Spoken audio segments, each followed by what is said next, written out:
Sir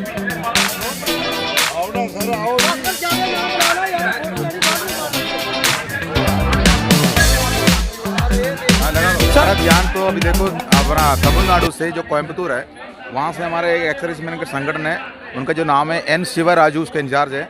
उन्होंने हमारे पास ये जो एक गाड़ी में दो सरदार जी लेके आए थे, जो वो हमको बोल रहा था जो आपका ये तमिलनाडु से कोयम्बतूर से भेजा गया है, ये आपका संगठन के जो भी यहाँ बांटने के लिए जो एक्स सर्विसमैन जो बैठा हुआ है 20 तारीख से बैठा हुआ है, आज 25वां दिन है। तो इनका नाम है जो एन शिवराजू। ये शिवराजू ने वहाँ हमारा एक्स सर्विसमैन संगठन ही चला रहा है, वो भी वहाँ इंचार्ज है, वो खुद स्वयं यहाँ नहीं पहुँच पा रहा है। तो उन्होंने हमको एक बता दिया ये जो सहयोग मिल रहा है आपको? वो ऑल इंडिया लेवल से सहयोग मिल रहा है। केरला भी जो ट्रेन चढ़ चुका है, कल केरला ट्रेन में बैठ चुका है। तो कई लोग आ रहा है इसी जैसा हम लोगों के साथ में जो जुड़ रहा है, जो कि हमारा मांग सरकार का सामने रखा है। सरकार भी समझा लेना चाहिए हमारा देखभाल कौन कर रहा है, जो पूरा देश को पता चल चुका है। लेकिन अभी भी 2 किलोमीटर दूर पर हमारा जो सेना हेडक्वार्टर भी है, और हमारा 2 किलोमीटर दूर पे हमारा प्रधानमंत्री अपना रक्षा मंत्री अपना राष्ट्रपति बैठा है। उन लोगों को तक यह मैसेज नहीं पहुंचा, शायद उनको भी आपका जो चैनल के जरिए आप इसको पहुंच।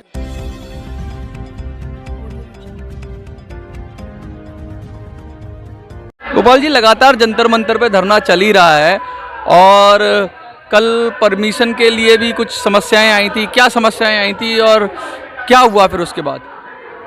नमस्कार आपके चैनल को। पहले जो परमिशन की बात आपको भी पता है, हमने पिछले 20/2/2023 से यहाँ बैठा हुआ है, अनिश्चितकालीन हड़ताल है हमारा। तो हमको रोज़ परमिशन लेना पड़ता है। जो अपना पार्लियामेंट स्ट्रीट पुलिस स्टेशन का जो रूलिंग है, रोज़ अपना परमिशन लेंगे। तो हम रोज़ एप्लीकेशन लेके परमिशन में जाता है, तो पुलिस वाला हमको बता देता है थोड़ा देर में आ जाओ, हमारा साहब नहीं है, डीसीपी साहब नहीं है, थोड़ा देर में आ जाओ, 2 घंटे में आ जाओ। तो हमारा बंदा वहाँ जाके आते रहता है। जैसे कोई राजनीतिक पार्टी वगैरह जो यहाँ मंच लगाया हुआ है, कई लोगों ने लगाता है, तो वो जाता है टाइम पर उनको कोई दिक्कत नहीं है। सैनिकों को परेशानी है, राजनीतिक पार्टियों को परेशानी इसलिए किया जा रहा है जो कि पुलिस वाला है, बेल्ट का फोर्स में हम भी नौकरी की है, उनको कहीं से फ़ोन कॉल आ रहा है। हमारा सेना का बहुत बड़े बड़े लोग दबाव है, उनको बोलता है इनको परमिशन नहीं देना, इनको कुचालना, उखाड़ना, भगाना, ये सब चीज़ें बात के पीछे वो एक वर्बली बात है, जो मतलब इसमें कोई रूलिंग नहीं है। उनको फ़ोन करके बोल देता है, तो उन्होंने हमको बोलता है अभी साहब आया नहीं, आप लोग जाओ, ऐसे हमको मना किया जा रहा है। तो कंटिन्यू मना कर रहा है, तो हम लोगों को पता चला है हमको वो परमिशन नहीं देंगे, जो कि वैसे ही हम 1000 आदमी मतलब एक से लेकर 1000 आदमी तक यहाँ रहने का परमिशन है। वो माननीय अपना सुप्रीम कोर्ट के एक आदेश के अनुसार जो हमारा एक मांग पत्र हम बना के वहाँ से एप्लीकेशन लेके जाता है। ये देखिए वही एप्लीकेशन नहीं है, ये 2-3 पेज का है, हिंदी इंग्लिश में इसका रूलिंग लिखा हुआ है, अंडरटेकिंग वाला।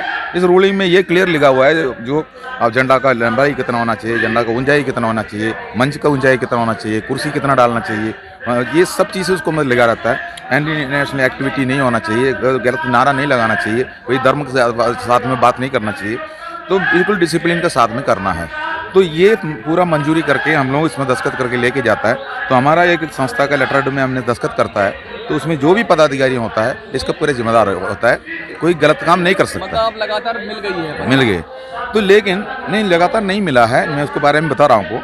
तो हमें रोज़ परेशान करने के पीछे हमारा सेना का ऊंचे अधिकारी है, रिटायर्ड अधिकारी है, उनके वर्बल ऑर्डर पे हमको ये दबाया जाता है, हमको परमिशन नहीं दिया जा रहा है। लेकिन कल हमारा साथ में ऐसी हुआ, हमने उधर पहुंच गया, तो उन्होंने हमको साफ मना कर दिया देने में। तो हम लोग थोड़ा सा नारा लगाना पड़ा। तो उनको उधर से अपना ऑफिसर आया था, उन्होंने खुद बोला आपको परमिशन लेने की ज़रूरत नहीं है, आप रोज़ बैठो, आपको कौन मना किया, आपको किसी ने मना नहीं किया। लेकिन सुबह से लेकर हमने कई बार गया है, तभी हमने शाम को उधर मजबूर होकर हम लोगों को नारा लगाना पड़ा, जो हम ये नहीं चाहता हूँ। हम तो यहाँ बिल्कुल डिसिप्लिन से ही बैठा हुआ है, हर रोज़ आप लोगों को मीडिया कवरेज कर रहा है, आप लोगों को पता भी है।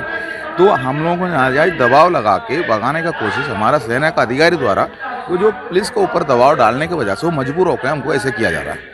तो ये आपके चैनल के जरिए पूरा हिंदुस्तान का पूर्व सैनिकों को भी पता होना चाहिए, जो कि हम किस मांग के लिए हम बैठा हुआ है। तो हमारा आवाज़ को दबा के हमें भगाने से ये अपना असली मुद्दे से हमें बाहर नहीं कर सकता है। अच्छा, एक बात और बता रहे हैं, प्री मैच्योर रिटायरमेंट की क्या बात आ रही है? सर प्री मैच्योर रिटायरमेंट ऐसे है सर, सेना के अंदर एक मैच्योर सर्विस, एक प्री मैच्योर रिटायरमेंट होता है। मैच्योर सर्विस का मतलब यही होता है, हम 18 का उम्र में एंट्री हो जाता है, और उसके बाद 21 का उम्र तक हमारा जो सेना के अंदर एंट्री होने का एक उम्र होता है।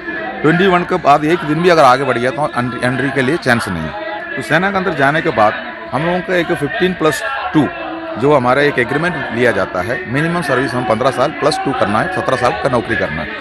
अब इसी में अगर हमारा एक साउंड हेल्थ हमको रखना पड़ता है, साउंड फिजिकल हमको रखना पड़ता है, जो हमारा 35 साल की उम्र का बीच में हमको ये सब करना पड़ रहा है। तो ऐसे में हमें जो इस हेल्थ के पीछे कभी कभी हम लोगों को ऐसे नेगेटिव क्लाइमेट वाला एरिया पर हम लोगों को नौकरी भी करना पड़ता है।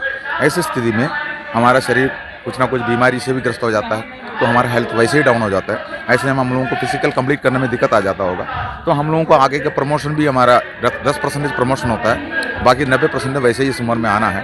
तो जो 10% में जो आगे कुछ बढ़ा हुआ है, तो हो सकता है उनको शरीर में कुछ काम नहीं कर रहा हो, बीमार हो गया हो या सर्जरी हुआ हो, तो उन्होंने अपना प्रीमेच्योर रिटायरमेंट का एप्लीकेशन दिया जाता है। फिर भी सेना द्वारा उसको ऊपर जो देखता है उनका प्रॉब्लम सही है कि नहीं तो हमारे घर पे भी अपने माँ बाप को या फैमिली को भी कुछ प्रॉब्लम हो सकता है, तो हमारा उधर रहना भी जरूरी है। तो प्रीमेच्योर रिटायरमेंट लागू है, तो प्रीमेच्योर रिटायरमेंट दिया जाता है। लेकिन इस प्रीमेच्योर रिटायरमेंट में गवर्नमेंट ने अभी क्या किया, हमारा सेना का अधिकारी द्वारा जो उनको मिसगाइड करने की वजह से जो उन्होंने हमारा जो एक मैच्योर सर्विस करने के बाद हम प्रीमेच्योर रिटायरमेंट में जो आया हुआ है 2014 का पहले जो है उनको प्रीमेच्योर रिटायरमेंट वालों को भी OROP का लाभ मिलेगा। 2014 के बाद जो रिटायरमेंट हुआ है उसके लिए प्रीमेच्योर रिटायरमेंट का लाभ नहीं मिलेगा करके ऐसी क्यों पॉलिसी बनाई है? ये पॉलिसी अभी हमारा OROP 2 में बना के लाया हुआ है। मतलब अभी हमारा प्रीमेच्योर रिटायरमेंट के नाम पर सेना का जो हमको उन्होंने 2 स्टेज में खड़ा कर दी इस OROP में। हाँ, तो मतलब बंटवारा कर दिया। जो मतलब ऐसे कोई रूलिंग नहीं है, जो हमारे एक अगर ऐसे करने से अब सेना में नौकरी कर रहा है 2014 के बाद जो आया हुआ है अभी जो नौकरी कर रहा है, अगर उनको कुछ दिक्कत हो गया, मान लो उनके साउंड हेल्थ में प्रॉब्लम हो गया, उनको फिजिकली अनफिट हो रहा है, वो कैसे निकलेंगे बाहर? तो इसका मतलब ये हो गया उनको दबाव लगा, उनको दबाना मतलब आता है, तो उन्होंने बीमारी में भी अपना नौकरी करना पड़ेगा। मतलब वो हो सकता है उनका शरीर मतलब उनका हेल्थ के लिए और हानिकारक हो सकता है। अग्निवीर के बारे में क्या कहेंगे आप?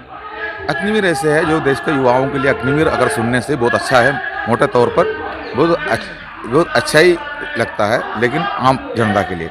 लेकिन अग्निवीर ऐसे है, सेना के अंदर एक साल के अंदर कोई भी ऐसे ट्रेनिंग करके कोई आदमी सेना को नहीं चला सकता है। सेना के अंदर कम से कम 8-10 साल का ट्रेनिंग होता है। हम लोग अपना जो सीनियरों से ही ट्रेनिंग लिया जाता है। अफसरों को तो ऑफिस के अंदर बैठा उनको एक ट्रेनिंग करके गया, उनको कोई इक्विपमेंट से, कोई बारूद से, कोई गोलाबार से, कोई तोप से, कोई गाड़ी से, कोई इक्विपमेंट से इनको कोई मतलब नहीं।